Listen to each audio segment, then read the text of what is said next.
Nous avons un défenseur devant le Père, Jésus-Christ, le juste. Il est la victime offerte pour nos péchés, et non seulement pour les nôtres, mais encore pour ceux du monde entier.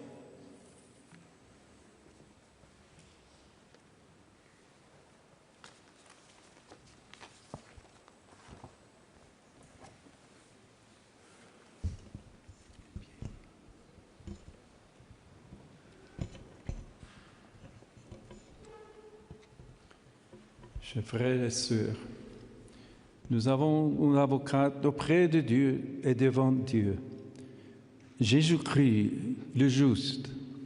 Par ses paroles, l'apôtre Jean nous aide à saisir le mystère du salut. Accablé par le fardeau du péché qui marque notre humanité, incapable d'embrasser par nos seules forces la plénitude de la vie et du bonheur. Nous avons été rejoints dans notre fragilité par Dieu lui-même, par le moyen de son Fils Jésus-Christ. En tant que victime expiatoire, affirme l'apôtre, il a pris sur lui le mal de l'homme et du monde. Il a porté avec nous et pour nous. Il a traversé en le transformant et il nous a libérés pour toujours. Le Christ est le centre dynamique, le cœur de notre foi.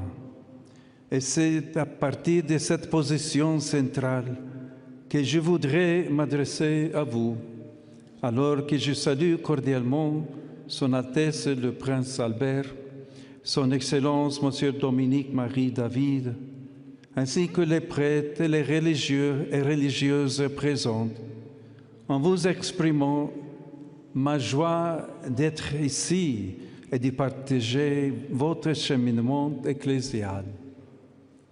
En contemplant le Christ comme avocat, suite à la lecture que nous venons d'entendre, je voudrais vous proposer quelques réflexions. La première concerne le don de la communion. Jésus-Christ, le juste, en intercédant pour l'humanité auprès du Père, nous réconcilier avec lui et entre nous. Il ne vient pas prononcer un jugement de condamnation, mais offrir à chacune sa miséricorde qui purifie, guérit, transforme et fait entrer dans l'unique famille de Dieu.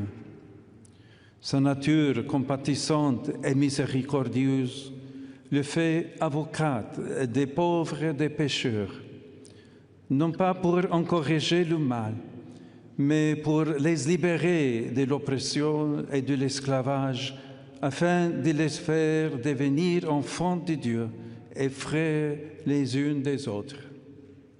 Ce n'est pas un hasard si les gestes accomplis par Jésus ne se limitent pas à la guérison physique ou spirituelle de la personne, mais comportent également une dimension sociale et politique importante. La personne guérie est réintégrée avec toute sa dignité dans la communauté humaine et religieuse dont elle avait été exclue, souvent à cause de sa maladie ou de son péché. Cette communion est le signe par excellence de l'Église, appelée à être dans le monde le reflet de l'amour de Dieu, qui ne fait pas de préférence entre les personnes. En ce sens, je voudrais dire que votre Église, ici, en Principauté de Monaco, possède une grande richesse, celle d'être un lieu, une réalité dans laquelle chacun trouve accueil et hospitalité, dans ce mélange social et culturel qui vous caractérise.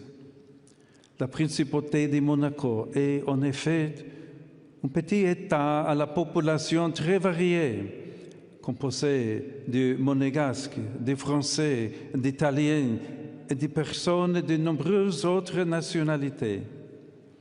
Un petit État cosmopolite où la diversité des origines s'accompagne également d'autres différences socio-économiques. Dans l'Église, ces différences ne sont jamais un motif de division en classe sociale, mais au contraire, chacun est accueilli en tant que personne et enfant de Dieu, et chacun est destinataire d'un don de grâce qui encourage la communion, la fraternité et l'amour mutuel. Tel est le don que vient de Christ, notre avocat auprès du Père. Nous avons tous été baptisés en lui. Et c'est pourquoi, affirme Saint Paul, il n'y a plus ni juif ni grec, il n'y a plus ni esclave ni homme libre, il n'y a plus l'homme et la femme, car vous ne faites plus que dans le Christ Jésus.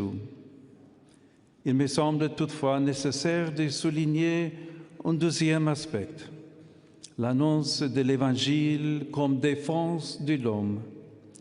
En souhaitant que tout le monde accueille la bonne nouvelle de la mort du Père, Jésus se pose en avocat, afin surtout de défendre ceux qui sont considérés comme abandonnés par Dieu, qui sont jugés, oubliés et marginalisés. Il se fait la voix et le visage de Dieu miséricordieux, qui défend les droits de tous les opprimés. Je pense alors à une Église appelée à se faire avocate, c'est-à-dire à défendre l'homme, tout l'homme et tous les êtres humains. Il s'agit d'un chemin de discernement critique et prophétique, visant à promouvoir un développement intégral de l'humanité qui respecte sa dignité et son identité authentique, ainsi que sa fin ultime qui renvoie au mystère de pleine communion avec le Dieu Trinité. Et entre nous, c'est là le premier service que doit rendre l'annonce de l'Évangile, éclairer la personne humaine et la société afin qu'à la lumière du Christ et de sa parole, elles découvrent leur identité, le sens de la vie humaine, la valeur des relations et de la solidarité sociale, le but ultime de l'existence et le destin de l'histoire. À cet égard, je tiens à vous encourager à accomplir un service passionné et généreux dans l'évangélisation. Annoncer l'évangile de la vie, de l'espérance et de l'amour. Apporter à tout le monde la lumière de l'évangile, afin que la vie de chaque homme et de chaque femme soit défendue et promue, de sa conception à sa fin naturelle. Offrir de nouveaux repères capables d'endiguer ces poussées du sécularisme qui risquent de réduire l'homme à l'individualisme et de fonder la vie sociale sur la production des richesses. Il est important que l'annonce de l'Évangile et les formes de la foi, si profondément ancrées dans votre identité et dans votre société, se garde du risque de se réduire à une habitude, fût-elle bonne, une foi vivante et toujours prophétique, capable de susciter des questions et de présenter des défis. Défendons-nous vraiment l'être humain? Protégeons-nous la dignité de la personne en préservant la vie à toutes ses étapes? Le modèle économique et social actuel est-il vraiment juste et empreint de solidarité? Est-il animé par l'éthique de la responsabilité qui nous aide à dépasser la logique de l'échange d'équivalente et du profit comme fin en soi, pour construire une société plus juste? Chers amis, gardez les yeux fixés sur Jésus-Christ, notre avocat auprès du Père. Suscite une foi enracinée dans une relation personnelle avec lui. Une foi qui se fait témoignage, capable de transformer la vie et de renouveler la société.